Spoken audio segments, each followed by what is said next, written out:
In 1919, he hit 29 home runs and was sold to the New York Yankees. A three-run home run for Buffington. The Yankees now lead it by a score of 3-2. Bill Lee is now going over to a couple of the Yankees, and there they go again. Hits it to deep left. That might send the Yankees to the World Series. Varitek and A-Rod going at it. Roberts is going. Posada's throw. Roberts safe. What can I say? Just tip my hat and call the Yankees my daddies. Welcome to Fanbase, a deep dive into the greatest rivalry in sports, episode 108. I still kind of marvel. John Senecal, Brian Shackman. We've done over 100 episodes of this podcast. This is going to be our fourth opening day.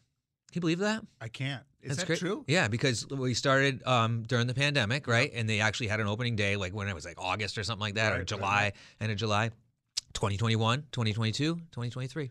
So, people who are just on board, who haven't been here from the beginning, John, I moved back to Connecticut in 2019, and John and I would talk here and there, and we obviously did some fantasy baseball, did some other things, and he just shot me a text or a phone call, I can't remember, said, hey, I don't know, I have this idea, I thought of you like the Red Sox, I like the Yankees, there's nothing really like that out there, let's try it, and I was like, we got nothing else to do. Why not? There's nothing else going on. We're do. sitting in our basements. I was not necessarily against it, but I can't say I was like gung-ho for it. And I'm just kind of amazed. I am really surprised at how long we've made it and how well it's going. So, well, another good thing is it's going to get busy, right? Because opening day is literally like right on top of us. That's the focus of what we're going to do today. It's about opening day and some predictions and just it's very exciting for baseball season. I'm excited because I will tell you that the experience of going has gotten worse.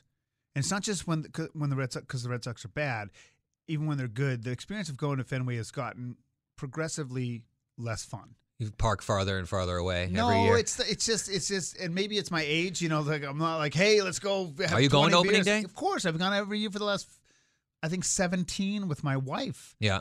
But my point is that Fenway hasn't been fun for a lot of reasons. One is it gets more and more expensive, and B, the game gets longer and longer and less enjoyable. And I've gotten this cycle where the first three innings I'm totally engaged, the middle three I'm just not engaged, and then I plug back in for the last three. And I wanted to ask you, I know we talked about it already, but in the macro, how do you – and we've seen pictures, we saw the Craig Kimbrell Real Muto thing the other day with – the glove, and people think he did it on purpose. And I heard a lot of people talking about how they actually think it was the pitcher was screwed up, and the umpire was actually justified because Craig Kimbrell was he was messing around and tweaking him, trying to find ways to extend it. You keep asking for a new baseball, you get more time or whatever, right? And so the bottom line is, I want to ask you if you think this is going to be a net positive for baseball. The pitch clock and all the new rule changes? Really just the pitch clock. Yeah, well, the pitch clock has proven that it's going to speed up the game if you look at it in spring training, right? So, like, going back to what you just said, is the game is going to move faster. And it's interesting that, if the game is moving faster – but yeah, when you go to opening day, that's like the one game of the season where it's like you're like in a prison, right? You get in there and it's like they're going to get that game in no matter what, pretty much, right? So like you could be there for 4 hours in a rain delay, right? And it's going to happen. So that aside, so after opening day, I think the pitch clock is going to be a good thing. And I don't necessarily see it being as much of an issue. If you look back to last season when they all started doing the spider tack, looking for the sticky substances, and everyone was going nuts. But that was like thrust on them, right? That was like thrown in their face, and then you start dealing with emotions, and are guys doing it right? Are guys doing it wrong? I feel like there's been a warm-up act for this, right? They're prepared. They're prepared. The guys that have come through the minors are prepared, and I feel like the spring training guys are prepared. And listen, and when you listen and you follow Major League Baseball and you listen to it on the radio and you get a little bit more in depth of what's going on in camps, there's only a few guys out there that this could probably affect, that work really slow, that aren't as fast, that would have, unquotes, a hard time adapting to this, but they're going to have to, right? There's no choice. So I don't think it's a big deal. The pitcher is artist who really sets people up, and there's a thought process. You don't think that thought process and strategy suffers? I honestly, I do think so, but I don't think it's going to be as big of a deal until the crucial situations come into effect. I mean, yes, every game is important. We know that. But when it's really dissected and when every single pitch counts overall because you might not make it back the next day. I think that's when it will come into play. By the time you get there, it shouldn't be an issue, though. Well, that's funny that you say that. The last thing I'll say on this, and let's get to predictions, is in the playoffs, I kind of like the drama of fixing your cap, getting the resin bag, the intensity of the moment when it's down to a pitch. I wonder if it will make sense eventually to tack on extra time or something in the playoffs or something, or to take it off I don't know, because there's something about those crucial moments in the playoffs that it's nice to stretch it out a little bit. Actually. Yeah, I think not so much the pitch clock, but the whole stepping off and throwing to first is going to be a big issue come the postseason, because you don't want that guy at second or third, right? No matter what. Right. And if you step off twice, chances are you're going to be stealing, right? So you got to be ready. I think that will come into play a lot more than the pitch clock. And if the umps have the gumption to keep it going. John Senecal, Brian Shackman, your fan base, a deep diver in the greatest rivalry in sports. This is our I don't know, it's opening day edition, really. And we'll go right into the American League East. I saw ESPN and their power rankings, which I did them for hockey for a couple of years, so I know how kind of ridiculous they are. Let me guess, they picked the Blue Jays, right? Well, everyone loves the Blue Jays. Every year they love the Blue Jays. No, I mean, the ESPN, I think, picked the Yankees to win the division, but we'll get to that in a second. They had the Red Sox 19th overall in baseball. And that actually sounds about right, which is stunning to me. And even if the Red Sox are around 500, they very well could be a last-place team again. So, and I didn't even know until just a few minutes ago who was playing center field. Yeah. They sent down Jared Duran, so it's going to be Adam Duvall. Which isn't bad. Adam Duvall's a good baseball player. He'll get it done. As long as he's healthy, he'll be fine. Here's your starting lineup, okay? You have, what? They have Reese McGuire behind the plate. Yep. Tristan Casas at first. Christian Arroyo at second. Rafael Devers at third. Kike Hernandez at short. Masataka Yoshida at left. Duvall in center. Alex Verdugo in right. So Verdugo goes to right. Turner at DH. Yeah, and so that's not exactly inducing fear in opponents. And I don't even know if there's enough protection for Devers to get to get enough strikes. So a lot of that's going to really rely on Justin Turner, I believe. Honestly. Yeah, and then Casas is a big deal too. I guess he sees the ball really well and he doesn't chase it. Casas is a left-handed hitter, though, right? I believe so. Yeah, so I don't know if they're going to go lefty-lefty. No, but it's just in general. If there's other hitters that people can fear, I mean, Casas didn't have a great spring average-wise, but he had a pretty good spring power-wise, and so I think he's still so young. Yeah.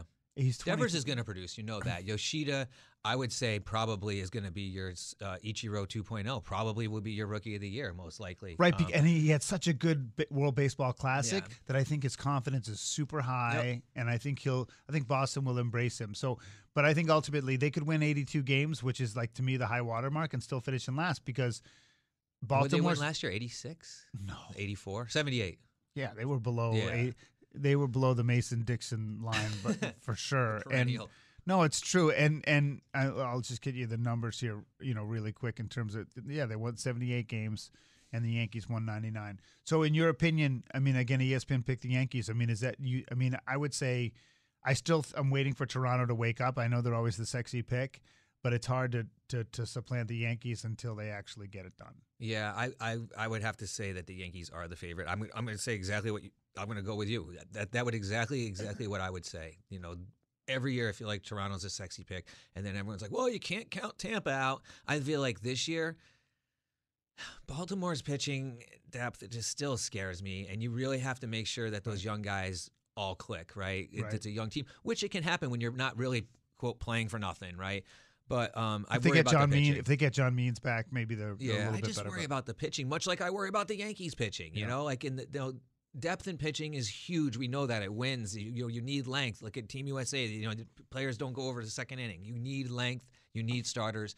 I would say yes, the Yankees are the favorite. I would pick them to win the division.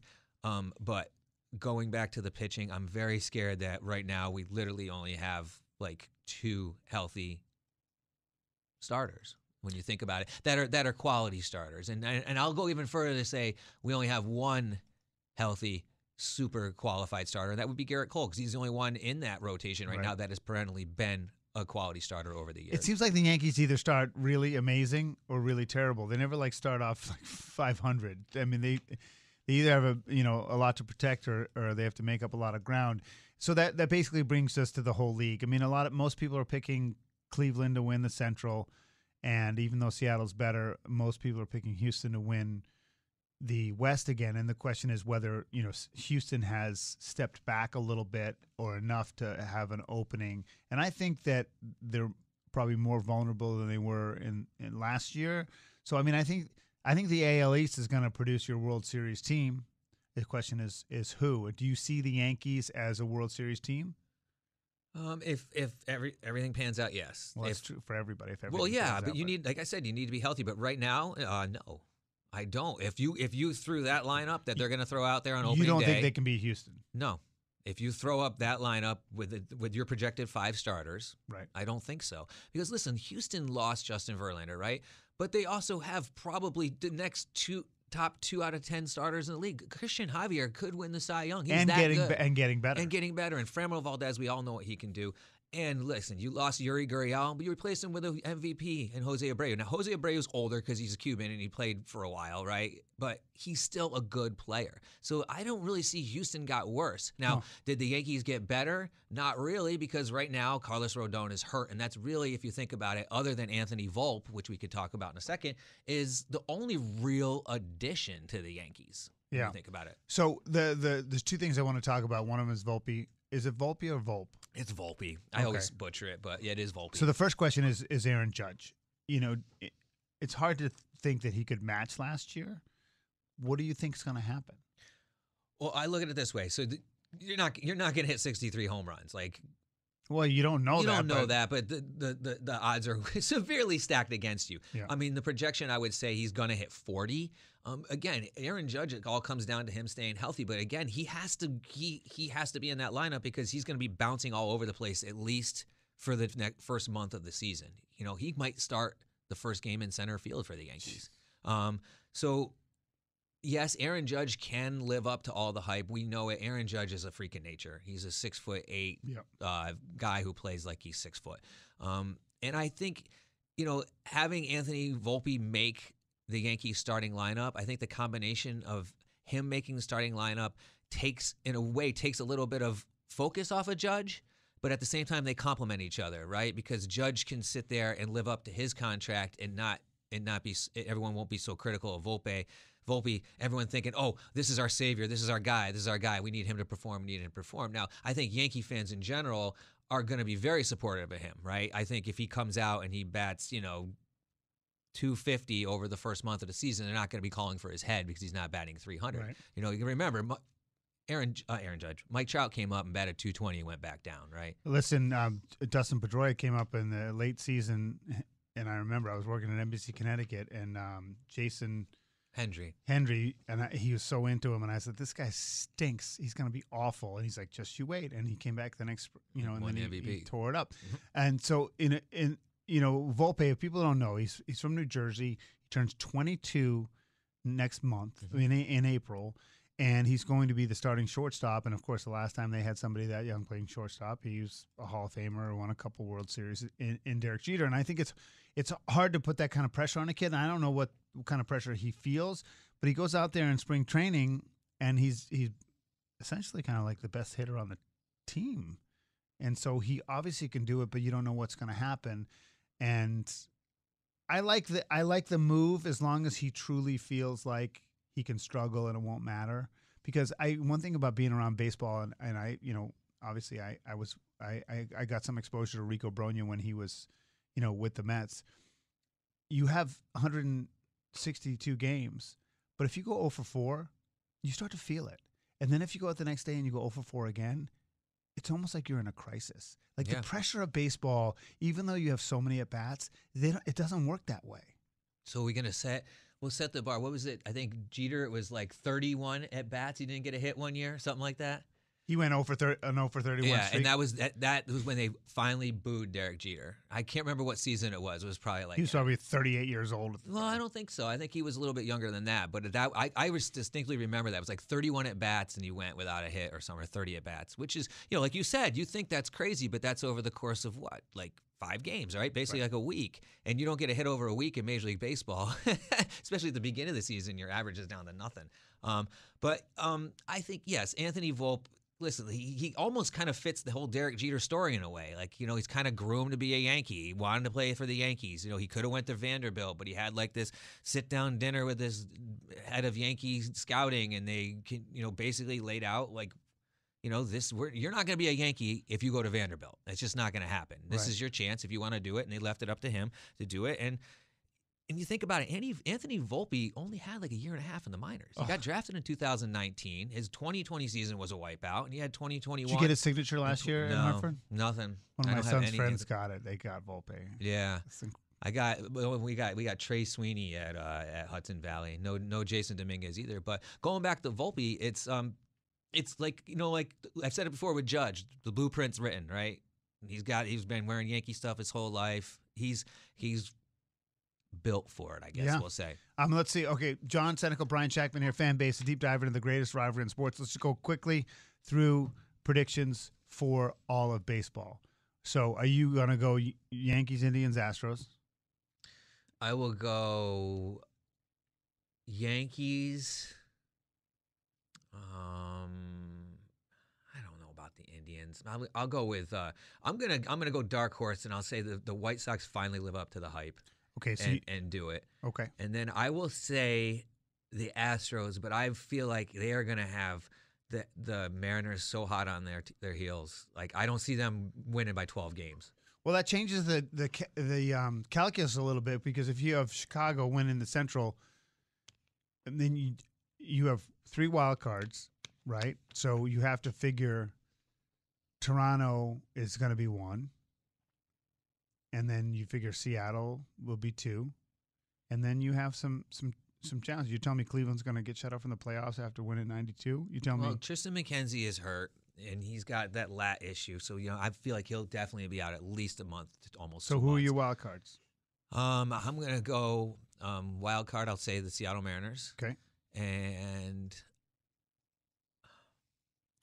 I'll go crazy, right? I'm gonna go crazy, and I'm gonna say that the Orioles finally open up the checkbook, and they trade a couple guys, and they get somebody, and they make a run at it, and they win the other wild card. And then Toronto being the 3rd. Yeah. Okay.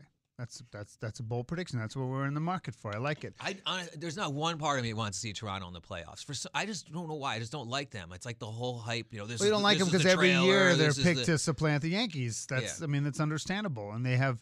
Listen, they're one of the few teams that when you watch them, you get nervous for several at bats that they're going to get absolutely crushed. NL. NL, I will go with the flavor in the West. I'm going to say the Dodgers are done. I'm going to go with the Padres. I will go with. I so want to say the Cubs in the Central. I so want. Are they going to be that much better? No, but I want to. You know what I mean? I just for some reason I want to, but they're not. I'm going to stick. The Cardinals scare me too. They just don't. I don't know if the Wainwright and is going to hang in there. I mean, the NL Central is like the who cares division, in my opinion. It is. I mean, who am I going to pick? I mean, Milwaukee. Everyone kind of sucks. Yeah.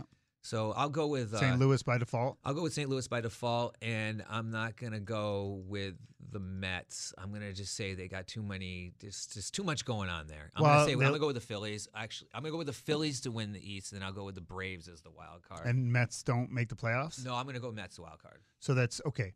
So Phillies win the division. 3 out of East in both. And then the Braves and the Mets get the wild card. And where's the 3rd wild card? It's gonna be the Dodgers. Is that your assumption? It has to be, right? I mean, you can't have them out of the playoffs. I mean, I would think that the Dodgers has got too much going on. They figure it out somehow. I think they'll. I'm not doing a lot of predictions because you know baseball better than me. I still think the Padres don't put it together, and I think they'll make the playoffs, but I don't think they'll win the division. I think the Dodgers just find a way to win the regular season, and the Phillies, I think, are. I'm just going to say it now because it'll be the next thing. I think the Phillies are winning the World Series. That's my sense of things, and I think it. I'm not against it. Well, Bryce Harper will be back sooner than later. They haven't even put the dude on the 60-day IL. So what they're doing is they're just sitting there. Let us know when you're ready. He'll be back. He'll play. He'll be back before the All-Star break. What's wrong with him again? He had Tommy John surgery. That's right. Yeah, he played all last season with a ripped UCL. That's crazy. So, yeah, I think the thought was he would be back sometime in August. I'm going to say end of June. And you don't think it's dangerous to do that? You think he he'll be played fine? with it injured. Yeah. You know what I mean? And so I think it's But going to. again, DH, right? You got the DH in the league, so Schwarber's going to have to step up more, right, when he comes back. Because I don't think they're going to be like, all right, Bryce, you're playing right. Gun the guy out at home. Right. But they want him ready for the postseason if they're going to make a run, because they're not going to win without Bryce Harper. So I think the Yankees are going to make the World Series, although it was tough for me not picking the Blue Jays, but you've sort of talked me out of it since everyone's picking up. Yankees and the Phillies, and the Phillies win it. That's what I'm saying. Yeah, that doesn't sound bad. What are you taking? What are you doing? What's that? What's your choice? Who's going to win the whole thing? Yeah. Oh, I want to see the Yankees-Phillies. That'd be awesome. But what's your prediction? Well, I'm going to go with the Yankees. Why wouldn't I? All right. I'm not just saying because I like them. I feel like like I said, if the guys come back and everyone's healthy, they're going to have to trade for a number 1 or 2 at the deadline pitcher. They're going to need another pitcher.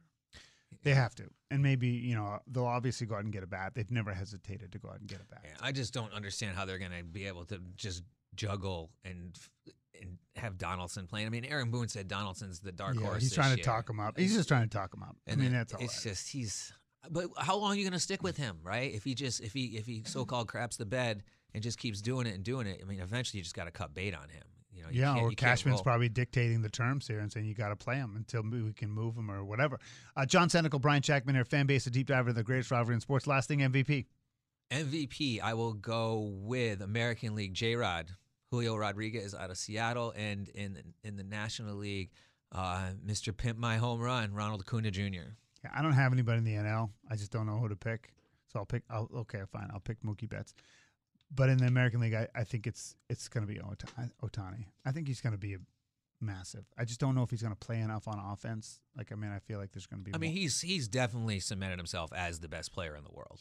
I won't say the whole debate, most valuable or best player. He's clearly the best player on the planet. The question is, how bad is the team going to be? And, what those poor memes, the Angels with Ohtani and Ohtani and Trout, and it's like a hillbilly in the corner, and then it's like Ohtani by himself winning a championship, Trout by himself. It's like, come on. How can you not win with those two guys? They got nothing else, but they got to invest in it. All right, listen, it's great. I can't wait. I'm going to freeze my tuchus off at Fenway. When's your first game at Yankee Stadium? Have you figured it out yet? I'm not sure yet. You wait for the cheap tickets? Well, no, listen, I was going to go on Wednesday, but now they moved my son's opening day to Wednesday for varsity baseball. So, priorities. I like to be there and watch. So I was going to go Wednesday against the Phillies. I don't know. TBD. I still might go. And if I do, I'm going to try to wrestle Bobby Dickerson for an interview. Has he? Of course, Bobby Dickerson, who's the bench coach for the Phillies. And he's the infield coach. For the Phillies, and of course, John's known him for a couple decades now, and he's a tough guy to track down. We have if you want to go back into the archives, we have a great 2-part chat with him during the pandemic. Like seeing the Chupacabra. It's hard to get a handle. John Senecal, Brian Shackman, you've been listening and watching Fanbase, a deep dive into the greatest rivalry